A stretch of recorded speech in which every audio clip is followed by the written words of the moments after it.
What is happening at Xbox? We can get some hints from recent interviews.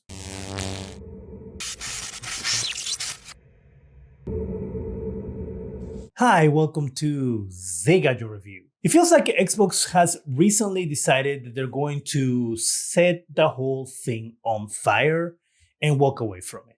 Right after they announced that the price hike of Game Pass, rumors came around that they were canceling their consoles. There wasn't going to be a next-gen console for Xbox, is what the rumor was. They quietly said that wasn't true, but they didn't really come out like you would expect a huge corporation that has a product in the market to say, that's not true, we have this is what's going to happen, blah, blah, blah, blah, blah. No, they just let the news sit for a while. They let people speculate for a while and, talk about the possibility of Xbox not existing anymore. Now, let's talk about what we have gotten within the last week or 2 weeks from Xbox, thanks to the launch of the Asus ROG X or whatever it's called, the handheld device that they put out in the market. Thankfully, because they are promoting it, we have had Sarah Bond giving interviews to different places, and to a lesser degree, Phil Spencer. As you remember, back when E3 used to be a thing, they threw the hint that Xbox, Microsoft was working on a next-gen console. Then things went downhill because then the price of the Xbox went up, then Game Pass prices went up, then there were rumors that Costco was pulling the consoles out of their stores. Target was pulling the consoles out of their stores. Walmart was pulling the consoles out of their store. Oh, and then recently, Halo is coming to PlayStation. It wasn't hard for people to believe the things they're hearing because really Xbox says A and then the week later they go and do B. What happened to what you said? Oh, don't worry about what I said. Just go with what we're saying now.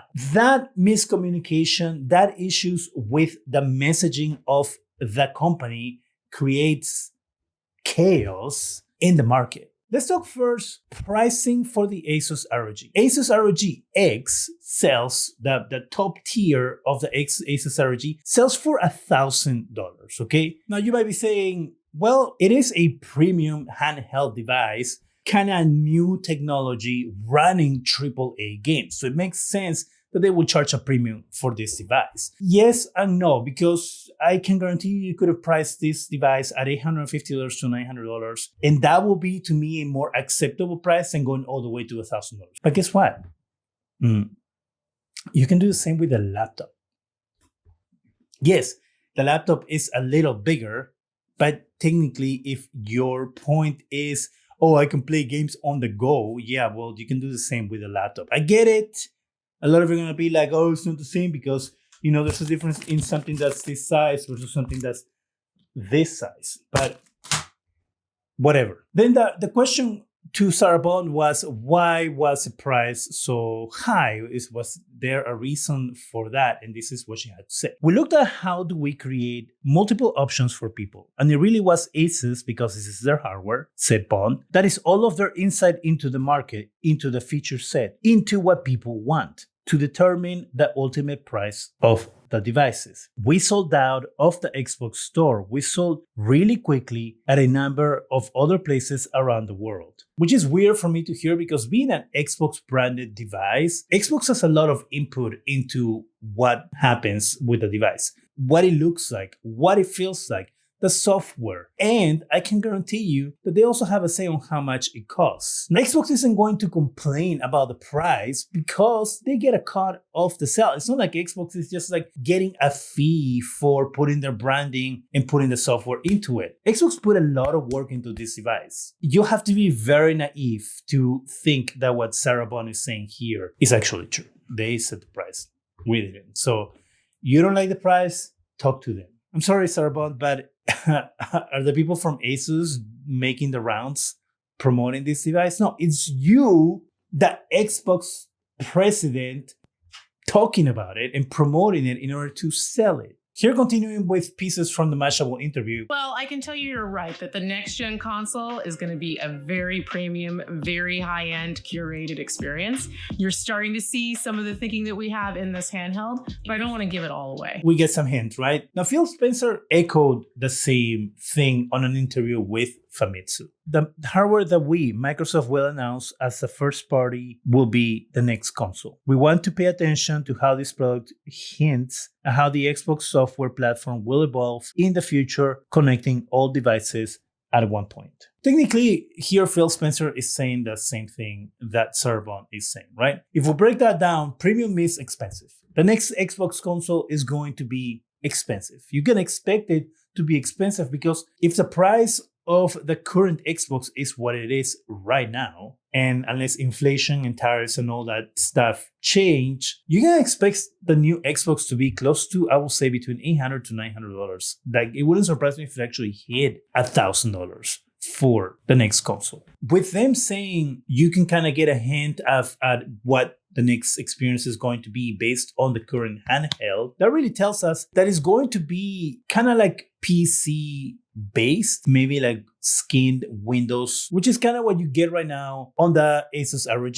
The other reason why you can expect something like that is because there's tons of rumors saying that the next Xbox is also going to play Steam games. And Satya Nadella said this: remember, the biggest gaming business is the Windows business. To us, gaming on Windows, and of course Steam, has built a massive marketplace on top of it and done a very successful job at it. So to us, the way we're thinking about gaming is, first of all, we are now the largest publisher after Activision. So therefore, we want to be a fantastic publisher, similar to the approach of what we did with Office. We are going to be everywhere on every platform. And that it will be a place where you can play all of your games, not only Xbox games, but all of your games. So it's pretty easy to deduce from that it's going to be kind of like a PC, but it's going to come in a nice box that is going to fit in your living room. And that most likely, first and foremost, it will be an Xbox experience, but there will be a way to go into most likely a customized Windows platform where you can access Steam and any other PC games that you might have. Seeing how most games nowadays are being purchased digitally, you may not necessarily get the best experience that you will get if you have,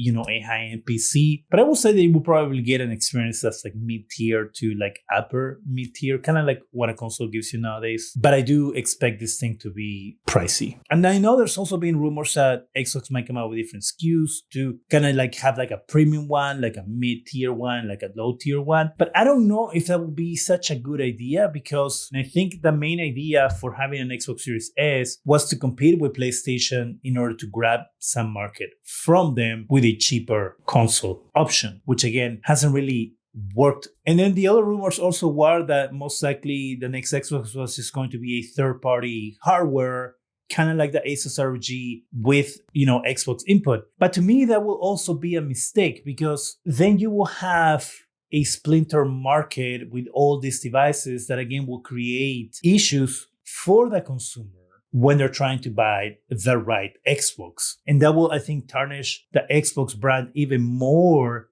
than it has already been tarnished in the last few months. I think the best idea is to focus on one device that can give you everything you need at a wallet-breaking price. Now, this comes in the heels of other reports that said Microsoft CFO Amy Hood had set an internal target for Xbox to reach 30% profit margins. And that is outrageous. But that will actually explain a lot of what's happened lately. It will explain all those studio closures. It will explain that disgusting price of Game Pass. It will explain that disgusting price hike of the consoles. And it will explain that Xbox, same company, is most likely going to start putting games out for $80, which they kind of backed away from when the other worlds announced $80 and all these people went up in arms and they were like, we're not buying that game because it's too expensive, which it is too expensive, $80. Because if Xbox has a 30% profit demand by Microsoft, they have to do what they have to do in order to make that money. And that's where the corporate greed comes in, and it becomes an issue where they can destroy a brand. I mean, we've seen it with like Rocksteady and all these other gaming companies that were acquired by other companies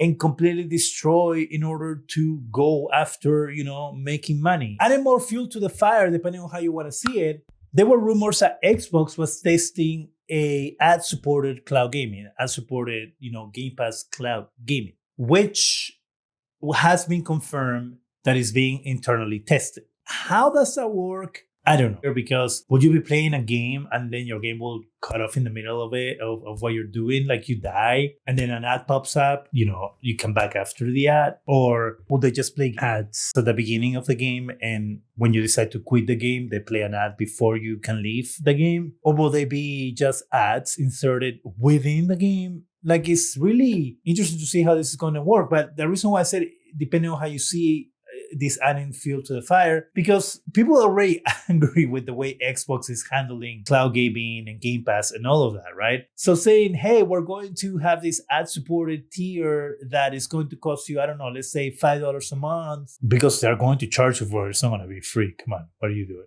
What are you thinking? Huh? You crazy? Again, tying it back to this Xbox Play Everywhere thing, it kind of destroys the idea of Xbox, because yes, technically you can play everywhere, but the best experience is either on PC or in the console, right? Those are the two things that are going to give you the best experience, because having the game downloaded is going to run much better than in the cloud.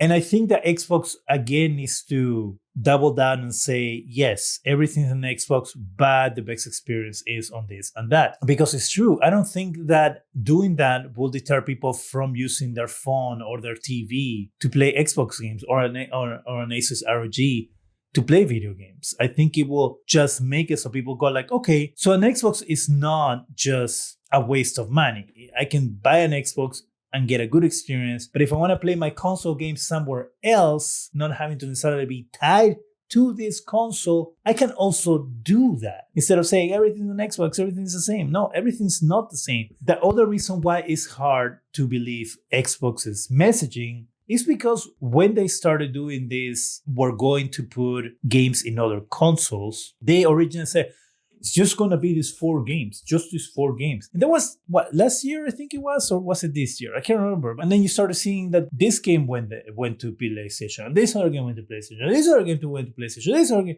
And then you're like, whoa, what the hell? I thought you said 4 games, dude. Like, what happened? And going back to the 30% thing, makes sense. We have to make that money. Now that Halo is going to PlayStation, I know people go like, oh, the console wars are over. I'm sorry, but if you are still in this console war idea, like I don't know what's wrong with you. It does create an issue where console players, in a way, feel betrayed, because obviously, as you know, a lot of people have brand loyalty. People like a product, like a brand, and they usually tend to stick with that brand or that product. And so that also alienates your customers, because now they feel, in a way, betrayed that you said only 4 games and now you have every single game, and what will technically be the Xbox mascot, Master Chief, going to PlayStation. It really is weird to watch a brand that has been working so hard to build itself into something kind of destroy itself in a matter of months, because that's what it feels like that Xbox has done. I feel that clarifying things for everybody will be much better than just sitting around, in a room that's on fire and be like, everything's fine, right? Like it's gonna blow over. It's not gonna blow over. It's gonna get worse, because people make up their own conclusions. People make up their own stories. Well, the saying goes, all press is good press. Sometimes bad press is also bad press. What do you think about the future of Xbox? Do you think their console is going to be technically a PC? Do you think they're going to survive as a brand until that console launches? Do you think they're going to make any changes at all on their messaging or anything that's going on? Let me know in the comment section. That is it for me. Go ahead and subscribe. Give us a thumbs up. It really helps the channel. Go ahead and hit that bell so you can be alerted every time we have new videos. And thank you very much for watching.